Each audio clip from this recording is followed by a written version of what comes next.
On va beaucoup parler Afrique avec notre invité, Thomas Dietrich.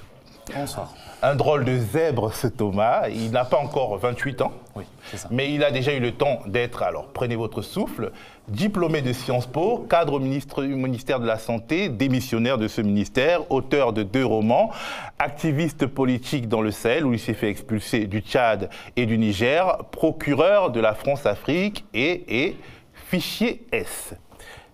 Et ça m'amène à ma première question. Thomas, comment un écrivain et ancien fonctionnaire français devient un fichier S?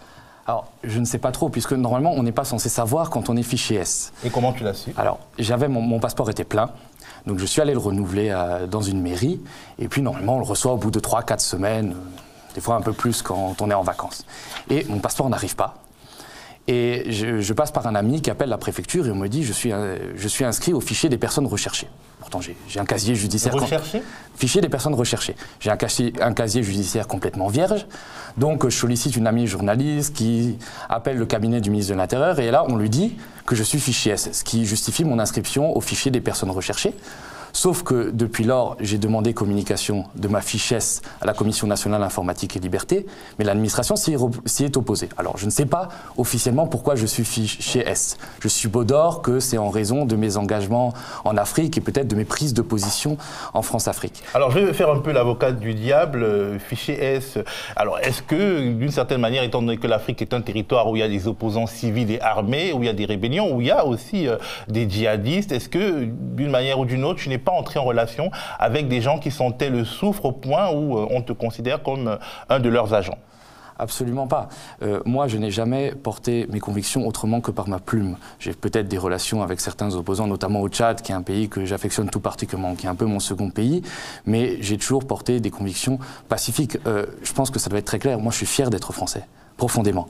Je fais mienne toutes les valeurs républicaines. Et c'est parce que je suis fier d'être français que je dénonce tout ce que j'ai vu pendant ces années passées en Afrique. Ça veut dire les dérives coupables de la politique française sur le continent. Ce qu'on appelle la France-Afrique, qu'on déclare, vous savez, à chaque élection présidentielle, on dit qu'elle est morte. Mais en fait, elle continue d'exister. Elle continue de soutenir les dictateurs. Elle continue de maintenir les bases militaires, le franc CFA, qui est une monnaie quand même coloniale, qui est honnie par les populations. Et tout ça au détriment du bien-être des peuples. Alors, comment tu es entré dans cette marmite africaine au point de devenir fichier S pour cela? Comment ça s'est passé? Bon, mon papa était médecin humanitaire au Togo, donc ma première expérience remonte à l'enfance. Et c'est vrai, j'ai travaillé en République centrafricaine, dans l'administration centrafricaine, j'avais à peine 20 ans. Et j'ai une relation forte avec le Tchad, au point, voilà, des liens personnels que j'y ai tissés. Et c'est vrai, j'ai un engagement depuis plus de 10 ans contre Idriss Déby, qui est le président du Tchad, le dictateur du Tchad depuis 1990 et qui est très soutenu par la France. Et comme tu l'as dit en introduction, j'ai été expulsé du Tchad en 2016.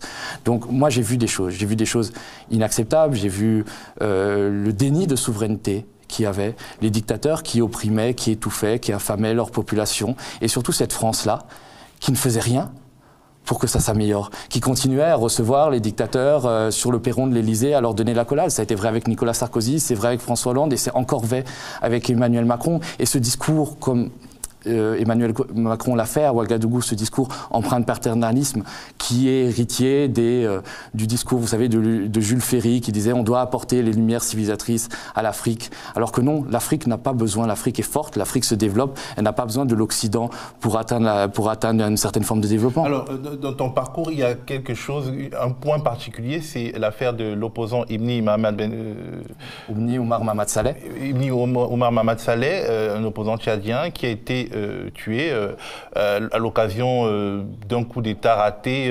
Il passait par là, etc. Et c'est quelque chose qui t'a marqué. Est-ce que tu peux nous en parler un peu plus ? C'est justement une affaire emblématique de la France-Afrique. Ibni Omar Mahamat Saleh était le leader de l'opposition pacifique au Tchad. C'était un professeur de mathématiques à l'université d'Orléans. Et le 3 février 2008, effectivement, il y a une attaque rebelle sur N'Djamena. Les rebelles sont aux portes du pouvoir. Ils sont repoussés, Idriss Déby les repousse avec l'aide de l'armée française. Et la garde présidentielle vient arrêter Ibni Omar Mahamat Saleh. Il est enlevé, conduit à la présidence, présenté à Idriss Déby en présence d'officiers français. Et puis, ça fait 10 ans qu'on n'a plus de nouvelles de lui. On suppose qu'il est décédé. Donc, c'est vraiment une affaire emblématique de la France-Afrique. Il y a une plainte qui a été déposée par ses enfants en France et aujourd'hui, elle n'a pas abouti. Est-ce volontairement? Ça fait 10 ans qu'on attend que toute la lumière soit faite sur le sort d'Ibni et la France ne fait rien. dans ce sens-là. Alors ça fait un peu penser à ce qui se passait dans les années 70 entre les États-Unis et les pays d'Amérique latine. À cette époque, en France, on parlait beaucoup de cette relation particulière nouant finalement une démocratie occidentale, les États-Unis, et des dictatures du tiers-monde, les régimes, les républiques bananières d'Amérique latine. Est-ce que tu considères que d'une certaine manière, en France, on devrait plus parler de ce lien particulier, peut-être pour protéger les expressions populaires qui se sentent un peu écrasées dans des pays comme le Tchad? Moi, je pense qu'on n'en parle effectivement pas assez. Le fait qu'on a accordé les indépendances dans les années 60 aux pays africains, aux colonies qui étaient sous protectorat français. Mais en réalité, ce n'était pas des indépendances, puisqu'on continuait à diriger les politiques intérieures des pays africains depuis l'Élysée. On parle notamment de Jacques Foccart, qui a été l'homme lige de Charles de Gaulle en Afrique. Mais ça a continué après, et ça ne s'est pas arrêté. Vous savez que quand il y a eu la passation de pouvoir entre Giscard d'Estaing et François Mitterrand, on a vidé les ministères de tous les dossiers, parce que la gauche, les rouges arrivaient au pouvoir. Le seul dossier qui a été transmis de main à main parce qu'il fallait préserver les intérêts français sur le continent africain et des intérêts politiques et des intérêts économiques, c'est le dossier de la France-Afrique. Donc je pense que c'est particulièrement parlant de ce lien de domination, d'oppression qui continue à exister entre la France et ses anciennes colonies. Alors, il y a une particularité aujourd'hui, depuis un certain nombre d'années, c'est que l'Afrique est menacée par le péril djihadiste. Alors, d'une certaine manière, des revendications démocratiques, maintenant elles sont au second plan, vu que la menace réelle, directe, c'est l'invasion des grandes capitales africaines par des rebelles djihadistes. Est-ce que tu comprends ça, le fait qu'on ne puisse plus forcément mettre la question des droits de l'homme, des libertés au premier plan, ou finalement le déni de démocratie alimente aussi les djihadistes? Alors, il faut être très clair, le péril djihadiste existe et il doit être combattu avec la plus grande des forces. Mais qu'est-ce qui le crée, ce péril-là? C'est le sous-développement. Vous voyez les régions dans lesquelles les djihadistes recrutent majoritairement Boko Haram, le Front de soutien aux musulmans et à l'islam. C'est par exemple le lac Tchad, qui est une des régions les plus pauvres. C'est le nord du Cameroun qui est complètement abandonné par le pouvoir central de Yaoundé. C'est le nord du Nigeria qui est délaissé par le sud du Nigeria, très riche en pétrole. Donc on réglera le problème djihadiste aussi par la question de développement et de bien-gouvernance. Et ce n'est pas en maintenant des dictateurs, que ce soit Idriss Déby ou Mamadou Issoufou qui est en train d'en devenir un, ou Mohamed Abdelaziz en Mauritanie. Mamadou Issoufou qui est issu du mouvement démocratique. Qui est issu du mouvement démocratique, mais aujourd'hui du Niger, on peut constater qu'il enferme ses opposants et les membres de la société civile. Donc il y a un durcissement de ce régime nigérien qui est très inquiétant. Et je pense que c'est par le développement aussi qu'on combattra le terrorisme et pas seulement par une approche sécuritaire. Elle ne suffit pas. Et justement, les dictatures de la sous-région utilisent ce prétexte sécuritaire-là, l'amplifient pour justifier le fait qu'ils réduisent leur liberté publique et qu'ils maintiennent les populations sous les noir. Alors, on peut peut-être effectuer un parallèle, parce qu'ici aussi, d'une certaine manière, le péril djihadiste rogne sur nos libertés, comme tu en as été une sorte d'exemple, vu que tu es fiché S. Est-ce qu'il n'y a pas une certaine préoccupation qu'on doit avoir sur le fait que la guerre contre cette hydre-là a pour conséquence de nous enlever nos libertés au nord comme au sud? C'est quelque chose de très vrai.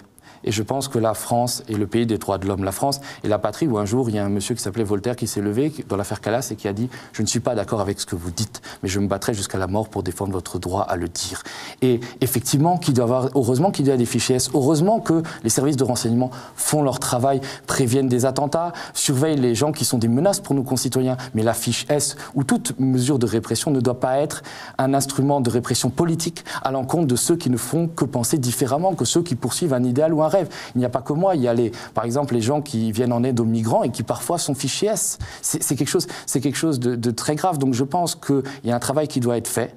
Par exemple sous le contrôle de la délégation parlementaire du renseignement, pour définir dans ces fichiers-là qui est vraiment dangereux pour la sécurité de nos concitoyens et qui est fiché pour délit d'opinion et qui n'a rien à faire. C'est quelque chose de très très important et il faut continuer. Et moi je m'interroge sur une question. Qui doit être fiché S? Est-ce que ça doit être les pourfendeurs de la France-Afrique? Est-ce que ça doit être les gens qui aident les migrants? Ou est-ce que ça doit être les dictateurs qui viennent en Europe recevoir l'accolade d'Emmanuel Macron et qui affament, qui étouffent leur peuple et qui des fois les poussent sur les chemins de l'exil? Normalement, c'est Idriss Déby qui devrait être fiché S, ou Ismaël Omar Guelleh, ou Denis Sassou Nguesso, au fond. C'est une grande question, effectivement, parce que j'ai aussi voulu que tu sois là, parce que certains hommes politiques en France disent qu'il faut expulser les fichiers S étrangers. Il était bon de montrer qu'on peut être fichier S sans avoir été soumis à une sorte de principe contradictoire, et que ça veut dire que des personnes peuvent être fichées S arbitrairement et expulsées au cas où de telles mesures arriveraient arbitrairement. Surtout que ce n'est pas un jugement rendu par un tribunal, la fiche S. C'est une mesure unilatérale prise par un agent de renseignement dans un bureau qui a décidé, sur la base de renseignements qui ne sont pas forcément fiables, que cette personne était dangereuse. Donc ça peut pas être... C'est quelque chose de pas logique. On doit véritablement... le terrorisme ne doit pas être une justification pour réduire nos libertés publiques. Et on doit conserver notre modèle, on doit conserver ce qui a toujours fait la France depuis 1589, qui sont les droits de l'homme et les libertés fondamentales. Merci Thomas. On n'a pas eu le temps de parler d'un autre sujet sur lequel tu t'es fait entendre, c'est le sujet de la santé publique, mais je pense qu'on reviendra dessus une autre fois. On aura l'occasion, j'espère. Merci. Alors, bientôt, ce sera une page magazine.